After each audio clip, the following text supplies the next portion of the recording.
There are many great build guides for Once Human on YouTube. There is only one thing wrong with most of these videos. They tell you what to do. They don't tell you why you were doing it. Today, I'm going to fix that. I'm going to go over some things like PSI Intensity, key armor pieces, weapon mods, mask mods, so that you have a better understanding of why you're doing what the creator tells you to do.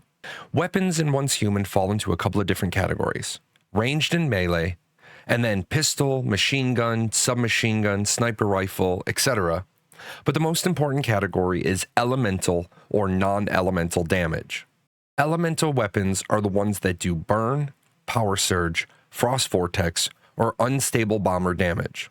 Non-elemental weapons are the ones that do bullseye, fortress warfare, fast gunner, bounce, or shrapnel.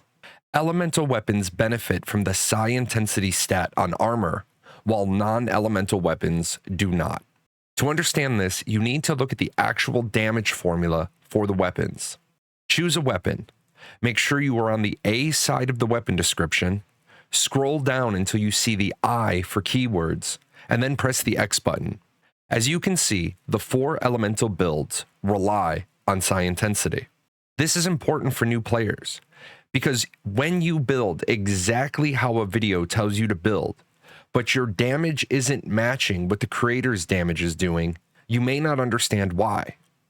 This is because it is going to take new players time to build up their blueprint star rating on their gear so they can match this damage.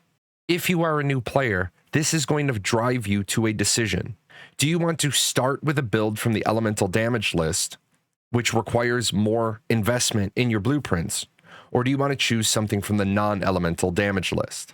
There is no wrong answer when it comes to what a player finds fun, but new players will probably find it easier to start with a non-elemental damage build, as they rely less on gear for damage output. Gear reaches its max PSI Intensity rating when the blueprint for that gear has been raised to 6 stars. Each gear slot has a different maximum PSI Intensity rating. The order of maximum PSI Intensity rating is as follows: mask 201, helmet 161, pants 130, gloves 121, chest 112, boots 80. A legendary mask provides 201 when it's 6-star, tier 5, calibration 6, while boots only provide 80. So as you upgrade your blueprints, you want to take the best PSI Intensity rating items to maximum first to get the most return on your investment and the most damage output. Star rating represents the level of the blueprint itself. Blueprints are leveled by finding blueprint fragments out in the world or by spending star crom at the wish machine. Loading the exact blueprint fragment into a blueprint provides double the experience gain. So factor that when deciding how to level up your blueprints. If you want to know more about blueprints, leave a comment below and I'll either answer your question or I can do an entire tutorial on blueprint upgrading. Tier represents the level of the gear itself when it is made at the gear bench. Tier 1 is made at the primary gear bench and is worn by level 1 players. Tier 5 is worn by players who are at least level 40 and is made at the advanced gear bench. Calibration represents the upgraded level of the gear once crafted. As armor is calibrated, it provides more hit points and PSI Intensity. As weapons are calibrated, they provide more base damage output. After choosing a specific weapon, it is important to understand your damage is going to be augmented by many things, including gear, gear set bonuses, PSI Intensity for elemental weapons, mods, food, and deviation buffs. The largest source of damage improvement comes from the Trinity of key armor piece, weapon mod, and mask mod. These 3 sources working in tandem cause a single weapon to have radically different builds. The first in the trifecta is the key armor piece.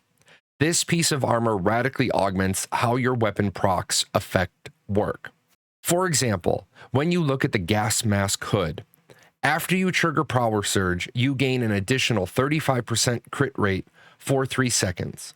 When paired with the corrosion shotgun that enjoys a bonus to power surge crit rate of 15%, and that does stack on top of your normal crit rate, as well as the ability to stack 150% power surge crit damage, which stacks on top of your normal crit damage, It becomes very important when running the corrosion shotgun to pair it with the gas mask hood. My build allows me to have an 86.9% power surge crit rate and 402% power surge crit damage. There is another power surge key item, the Mayfly goggles, that I could in theory use. However, because it does not add crit rate, and critical damage is the cornerstone of the corrosion build, I would not recommend pairing it with corrosion. This does not mean you have to stick to a build guide without experimentation. Experiment, try new things. That will help you figure out the why behind the build you're using, and then maybe you discover the next new meta combination. One important piece of information about key armor is that some builds do rely on using purple quality blueprints. For elemental users, this is important because your PSI intensity will be lower because purple quality is lower than legendary, and these blueprints can only be upgraded to 5 stars. However, the effect of using the best key armor piece often provides more damage output than a legendary 6-star armor piece that has a different proc effect.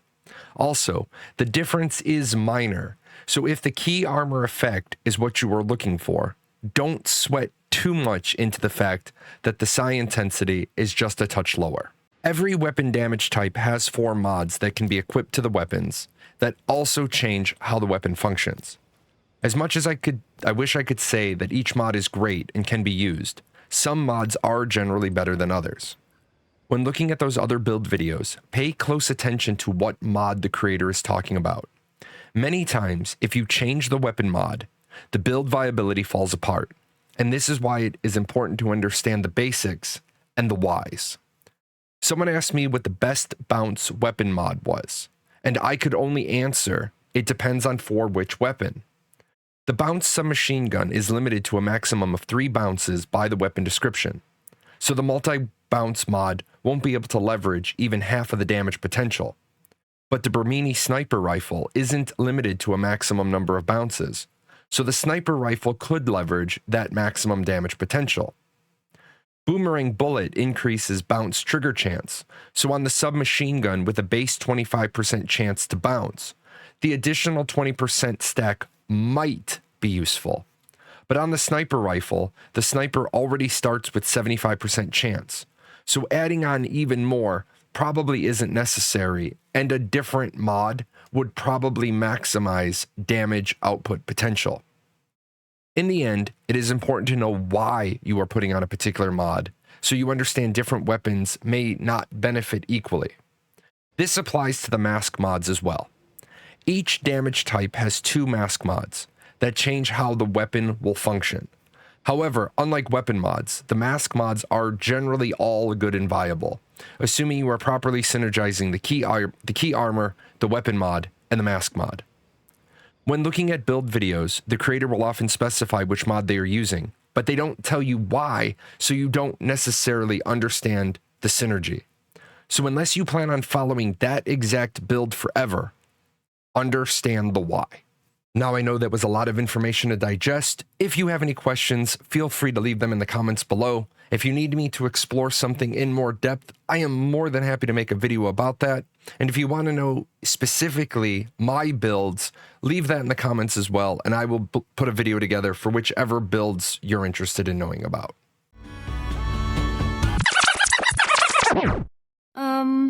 Excuse me, was this a once human tutorial without Gale? Why do people suddenly hate robots? Comment Gale in the comments if you want to see me in more videos.